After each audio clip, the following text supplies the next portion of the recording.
Hey y'all, Darla here with Growing Tropical. Are you guys ready to make a fun and dirty video? If the answer to that question is yes, you guys stick around. Okay, I consider myself to be a pretty get down, get dirty in the garden type of girl. I mean, I've been gardening for years and I have never had a problem with crawling on my hands and knees under shrubs, digging holes, and just sweating like a pig. I mean, seriously.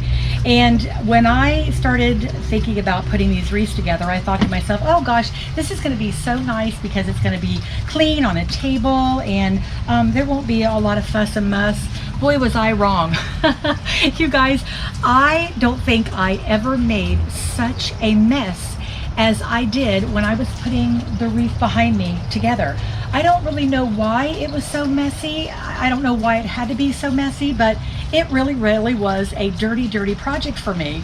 And I'm hoping that this one won't be quite as dirty, but no promises. But you guys, I had so much fun making the living wreath that's behind me here that I couldn't wait to put a video together to show you guys out there just how fun it is, how cool it actually looks. And you know, going into the holiday seasons, you know, the possibilities are kind of endless. Now, I do think that there probably are certain flowers that may not do really well in a wreath form, and there are some that are better than others. Now, the wreath form that I've got here in front of me is a 20-inch wreath form, and I purchased this through Kinsman Company. Now, for those of you who are not familiar with Kinsman Company, I'm going to go ahead and drop a link below in this video where you guys can go to the website and you can check out all of the things that they have on their website with their cool wreaths and just, my gosh, all kinds of like container pots. I mean, just you got to go to the site. It's absolutely cool. And just full disclosure, this is not a sponsored video. Kinsman Company did not send me out this wreath or anything like that. I have just had experience with some of the things that I purchased through their company that I've absolutely loved. So just kind of wanted to full disclosure to let you know this is not a sponsored video by any means. But anyway, back to the wreath or whatever, 20-inch wreath. And this was an all-inclusive wreath. It has two pieces. It's got the backing here, or front, whatever you want to actually, you know, that's funny because you theoretically could use that as the front. It really depends on how you go about putting your wreath together. In this case, this is going to be the front right here. That's going to be my front, is how I'm going to be doing this today. But anyway, we got that piece, and then we've got the liner that goes down inside of it. Like I said, this was an all-inclusive piece. You can probably go in on the site and you can buy just the wreath form, I think, by itself too. But anyway, back to the plants that I was talking about. We're going to be using a just regular impatiens. I call these just traditional busy lizzies, walleriana impatiens. They're not the New Guineas or the sun patients, although you probably could use those. But I have a special fondness in my heart for the busy lizzies or the traditional impatiens. So we're going to be using them today. Now, it's really funny because a couple of these cells that I got, I purchased quite a few cells. The ones that I got, a couple of them are kind of long and leggy. You can kind of see how they're a little bit leggy, but that's okay. These guys are so new and they're such, you know, they're just starting out that you guys, you can go down inside there and you can pinch them off to just make it nice and full and thick and, you know, lush down in the center to where they're nice and bushy, because that is the type of flower that you want to go with in a wreath. You want something that's going to stay short and compact to give you that full look, in my opinion. Now, there may be other people out there that have done other wreaths that have used, you know, other things. I would say, like, you know, impatiens, probably petunias, succulents. I think succulents are a really big one to use in the wreath. Oops, somebody's car alarm's going off. Boy, that's annoying when that happens. Okay, good, it's off. Anyway, if you guys have any suggestions, I would sure love to hear, you know, what you guys have to suggest, and leave that in the comment section, because like I said, I'm learning and I'm having a lot of fun with this. But so for those of you who have never done this before, we're going to be doing this together, and I'm hoping that you guys are going to have as much fun watching me put this together as I am going to be putting this together. So I don't want to do, a whole lot of talking. I tend to get like rambly and everything. But so let's go ahead and just get started.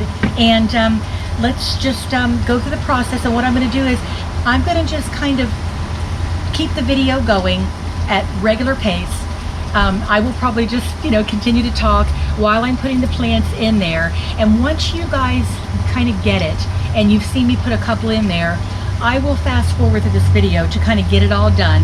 And then we'll come back and then we'll take a look at it more in slow motion again and talk a little bit about the wreath and what I did and why I did it. So let's go ahead, and for starters, I'm going to go ahead and put on my gloves. And one of the reasons why, a lot of times, y'all, I have to admit, I don't really wear gloves. I hate gloves. I really do. I usually try to like to buy the ones that are, I think they're called the nitro gloves or whatever. They're a little bit more, you can feel your fingers in them. I'm not a big glove wearer, but I'm going to be dealing with sphagnum moss today. So they do recommend that you wear gloves when you're dealing with any type of a sphagnum moss, because sphagnum moss can sometimes carry like a fungus, and if you have any kind of open cuts or sores or something like that on your fingers, that fungus can get inside that cut, and you certainly don't want that. So anyway, let's go ahead and get started with filling up this wreath form. So again, we've got our liner down inside here. Now what I'm going to do is I'm going to go ahead and just fill this up with soil.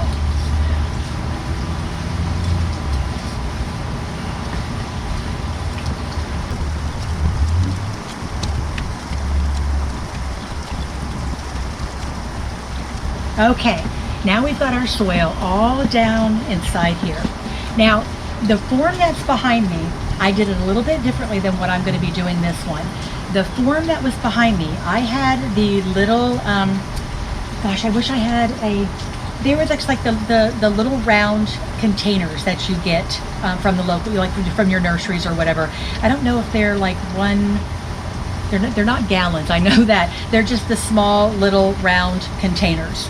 I want to say they're like maybe the little 3-inch, like the little 3-inch containers or whatever. But so when I put those in, those were, those had a nice big circumference around them, and I just kind of set them, straight up inside there. And I did not put this piece on at all. Matter of fact, I left this piece off entirely because the plants were too big. But in this particular case, in this wreath, what I'm going to do is I bought these guys. As a matter of fact, I'm going to cut this off here so I can get to them. But what I did in this case is I bought the little cell packs. These are just the little small, now these are probably like little pint sizes. I'm not really sure what that says, but anyway, these are the little cell packs. So these guys will actually fit right down inside. Let me go ahead and do this. Put this back on here. Okay.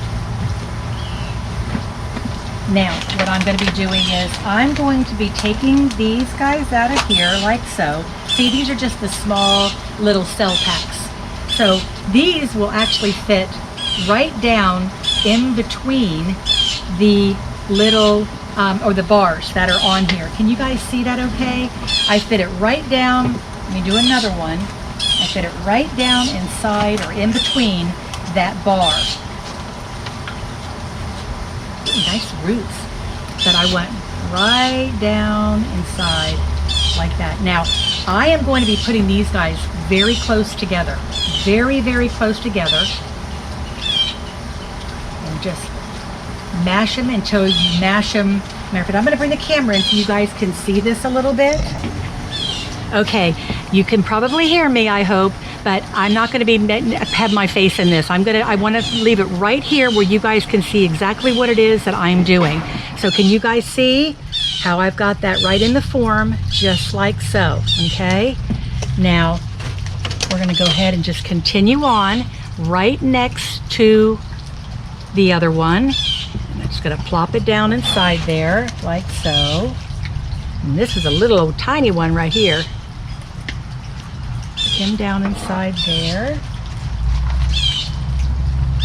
And then just go right up close and personal to the next. Like that. that.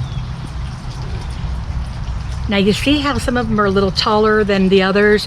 That's what I was talking about. You can actually go, as a matter of fact, if you can see like right in here where these leaves are at, matter of fact, I'm going to trim this off so it comes down just a little bit, but right above where the new growth is coming in, snip that off, right, just like that, just to kind of bring it down a little bit, and that is going to be perfectly fine, because these are small enough to where when these are small enough that when as they start growing, they will put out an enormous amount of growth, like all right in here. So we're going to just go ahead and continue around on the sides here, putting them right next to each other, just like that.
Okay, I tried to clean the table off just a little bit after I was able to put all of the Impatiens in the wreath. I hope you guys were able to see that okay. I kind of stopped talking and I just wanted to show you the placement. I just kind of crammed them absolutely everywhere I could cram them.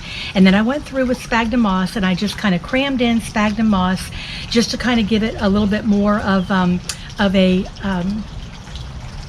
moisture retention, I guess, is what what my mind is telling me, because we've got the potting soil, the potting mix in there, and then we have the wet, I made it nice and soppy wet or whatever, sphagnum moss, just kind of lined it around there for moisture retention, because these guys are going to be up much like the one on the back of the fence, and there's going to be just a lot of airflow going on, you know, with these guys all throughout. It's not like they're inside of a container, so moisture is going to be absolutely key. So next up, what we're going to do is we're going to go ahead and I probably wouldn't have to tie this off, since the top piece, I put that top piece on there and I was putting the Impatiens down in between those bars, but because I put that the sphagnum moss on there, I kind of just want to give it a good loop of some fish line around there, just to kind of, you know, hold that sphagnum moss in place nice and tight when I go to put it up on a fence, or, you know, to hang it upright on a door, wherever I choose to put it, that it'll stay nice and intact. So what I'm going to do here is I'm going to need my glasses for this one, but what we're going to do is we're going to take this fish line, and I probably could have done this before, again, because it's only my second one. I'm not really not totally skilled with this yet, but what we're going to do is we're just going to take this fish line and we're just going to run it up. Oh, got hair in my mouth. We're going to run this up and we're just going to tie this off right like that. And then what I'm going to do is I'm going to trim that off. And then I'm going to just go ahead and, this is where it gets a little bit more meticulous, y'all. Just making sure that you get like in between your plants. And just like I said, just kind of securing the sphagnum moss down tight and going around a few times. Okay. And going in between this guy.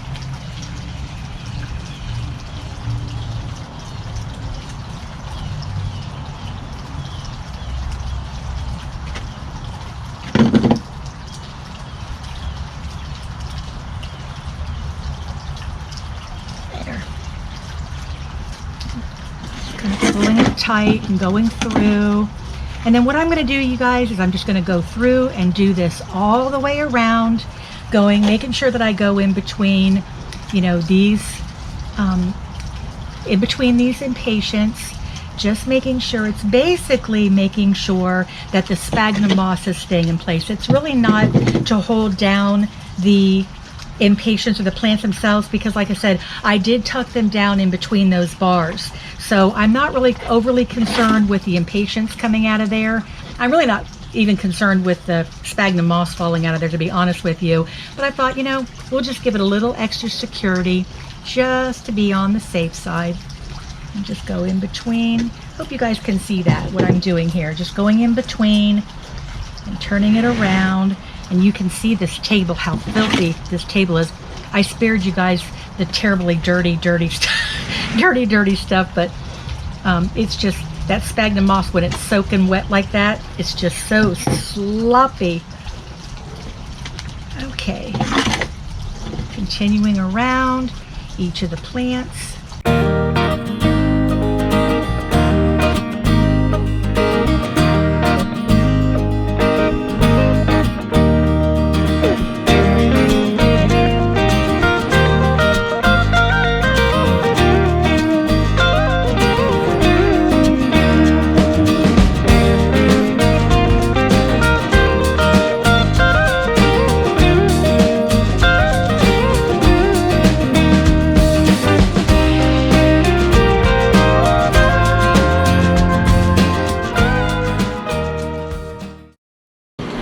Okay, so we're back to where we started.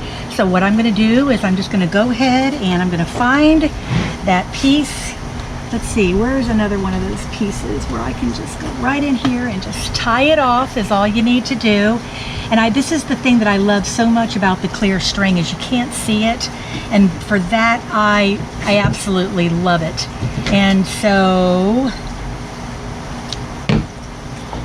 get this out of the way. I can go ahead and just continue tying it off here.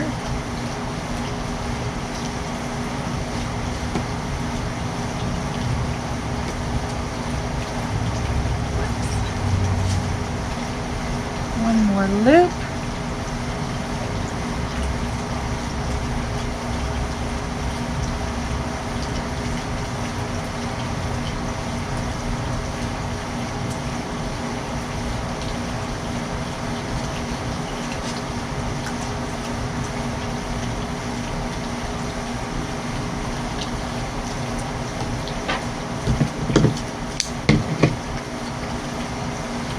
All right, you guys, there it is. Isn't she pretty? I mean, it is really, it is a messy project, but it is just so pretty. And you guys, all these little rogues that I've got onto the outside, let me take some of this down off of here. I feel like this is like a really unorganized project or video, but you guys, I hope that you were able to see what I was able to do here. I just took impatiens, regular busy Lizzie impatiens, and I just started cramming them all over the place. And like I said, all these little rogues or whatever, what I'm going to do is I'll go through and just above where there's leaflets, I'm going to go ahead and just trim those off there. And then what that's going to do is it's just going to make sure it'll just force all the growth down inside here like yay, and it'll make it nice and thick. These guys are really fast growers. They're annuals, and Impatiens are annuals, so these guys will absolutely just they'll explode with just growth and the color. Now that's what leads me to one other thing. You definitely want to make sure in a situation like this where you have this all, you know, in this wreath like this, you want to make sure that you are fertilizing every single time that you are watering, because what you want to do is these guys will just explode with color. I mean, as I pinch them, they're going to get full down here with just a lot of green lush growth. It's going to be nice, tight, and compact, and I will keep you guys updated on what this actually looks like. But all these little like all these little flowers and stuff, if I cut those off, it's no big deal, because as I fertilize this with a good bloom booster, as a matter of fact, I'm going to do that right now. I'm going to just pour while it's on its flatness here, or flat bottom, I should say. I'm just going to pour a bloom booster. Now you can use any type of a fertilizer, liquid fertilizer. I recommend a liquid fertilizer, any kind of a bloom booster. This is actually, this is a Miracle Grow is what this is. It doesn't necessarily have to be that. Like I said, they're not endorsing me or anything like that, not sponsoring me. This is just one that I happen to like and to use. But they make so many different kinds of bloom boosters that are out there on the market, and it doesn't really matter which one. They're all pretty comparable when it comes to giving your plants what they need. So anyway, you guys, I really hope that you enjoyed watching me put this very, very messy, very unorganized video together, but it kind of gives you an idea of, you know, just the ideas. The ideas and the possibilities are just endless when it comes to stuff like this. And so anyway, again, I hope this gave you a lot of inspiration. I had fun. I hope you had fun, and I will again keep you guys updated on these beautiful wreaths and how they're doing. And oh, really quick, I knew I was going to show you guys one more thing on the wreath behind me. Let's go back here, and I'm going to show you guys something on this wreath back here. On this one right here. Now this guy's been up for about 2 weeks now, and I have been just taking in all his little, like, he's got a, you know, like little rogues, or I've just been kind of pinching them. But what I'm going to do is, here's some floral pins. I've got some floral pins right here, and what I'm going to do is I'm going to go in here, and where I've got some growth that I don't want to pinch off, I'm going to take it and I'm going to tack it down with these floral pins. So let me grab a handful of these guys right here so I can show you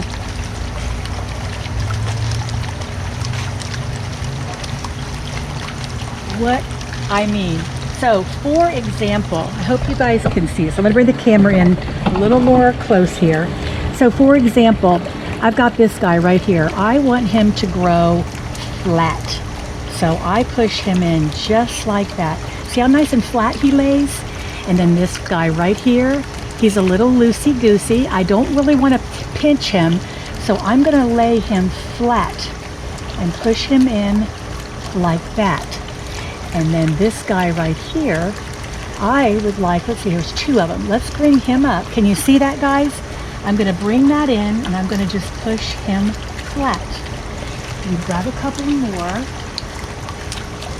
And again, bring him, let's bring him down. Let's bring him over here like that.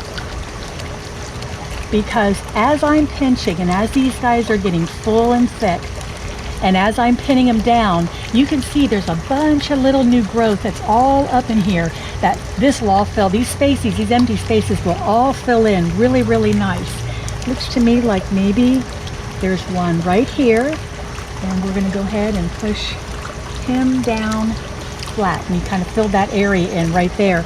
But that's what I'm talking about, just kind of filling in the spots, the gaps and everything there as I'm pinching the rogues. This guy right here, I may pinch him just a little tiny bit because he is up here.